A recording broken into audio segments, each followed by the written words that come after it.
Hello, welcome to this week's edition of Business Weekly on Citi TV. My name is Pius Amihere Eduku, and coming up in this edition, Citi FM concludes this year's edition of the Citi Business Festival. We'll be telling you what transpired in the month-long event.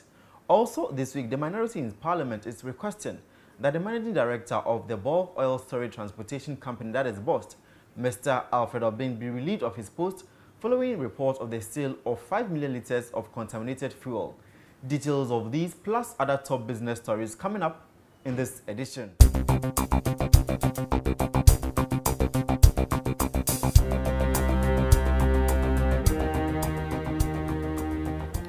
In our first story, Citi FM has ended the month-long Citi Business Festival. The festival comprised a series of on-air and outdoor programs which looked at pertinent issues affecting key sectors of Ghana's economy. The first of the outdoor event was the Investment Opportunities Forum, which was in partnership with the Ghana Investment Promotion Center, GIPC. Now, this forum looked at key issues confronting investors into Ghana and how laws could be reshaped to attract more investment into the country in the short to medium terms. Following this was the Akwaaba Forum, which also centered on Ghana's hospitality and tourism industry. This forum looked at how to reposition Ghana's tourism sector as a key earner, considering the massive potential existing in the tourism subsector. Well, at the Real Estate and Housing Forum, discussants called on government to address pertinent issues confronting land acquisition and documentation in the country. In their opinion, the attempt to reduce the cost of land will also ultimately reduce the cost of housing in the country. This year's edition of the Citi Business Festival equally featured the sales revolution, which looked at reigniting the selling advantage of companies that had their sales personnel attending the forum.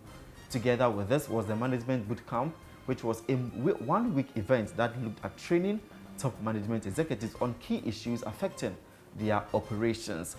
Well, if you joined us on the Citi Breakfast Show throughout the month of June, you will have listened to our on-air series, which featured Professor Robert Henson, CEO of Imago Consult, Cecilia Day, and plus the CEO of MTN Ghana, Ebenezer Asante, who touched on topics ranging from branding through to technology at work and leadership.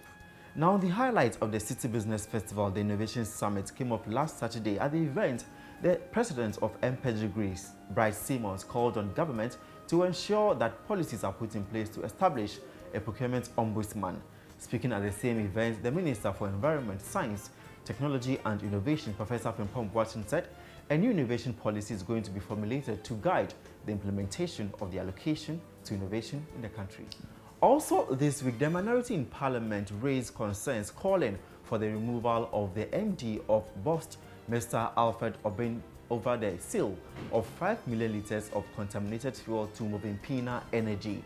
You will recall that last week, Citi Business News broke a story where Ghana is said to be losing 7 million cedis in revenue following the sale of off-spec product to Movempina Energy.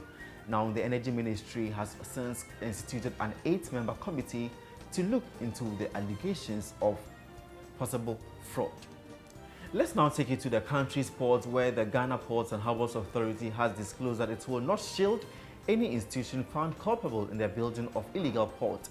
It has emerged that at least 2 companies have established illegal ports and jetties along the coast of the country.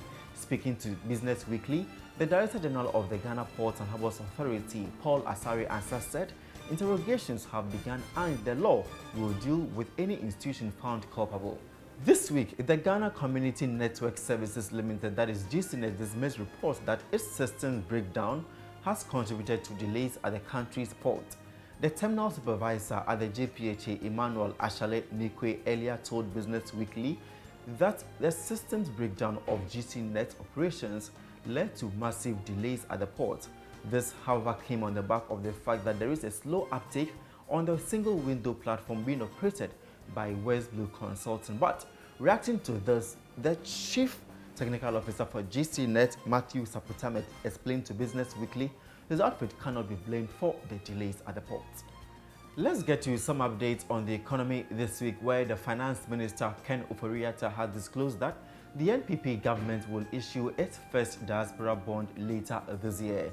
Ken Oferiatta tells Business Weekly he is confident of a good rate because of the enthusiasm of Ghanaian investors living abroad. Also this week, the Ghana Statistical Service issued the first quarter GDP results for 2017. It disclosed that Ghana's economy grew by 6.6% in the first quarter of this year, up from the 4.4% recorded last year. According to the Ghana Statistical Service, Ghana's GDP amounted to 8.5 billion cedis from 8 billion cedis recorded in the first quarter of 2016. Equally, in the first quarter, the industry subsector grew the highest with 11.5%, followed by the agri subsector and services subsector recording the least of 3.7%. In our final story, the producer price inflation for May 2017 recorded 3.7%, down from the 4.4% recorded in April 2017. Now, the PPI measures the average change over time in the prices received by domestic producers for their goods and services. The Deputy Government Statistician Anthony Amuzu explained to Business Weekly that the drop was largely influenced by the decline in inflation for textile manufacturers. And that is it for this week's edition of Business Weekly on Citi TV with me, Pius Amihere Eduku. For more business stories, log on to citibusinessnews.com. See you next week.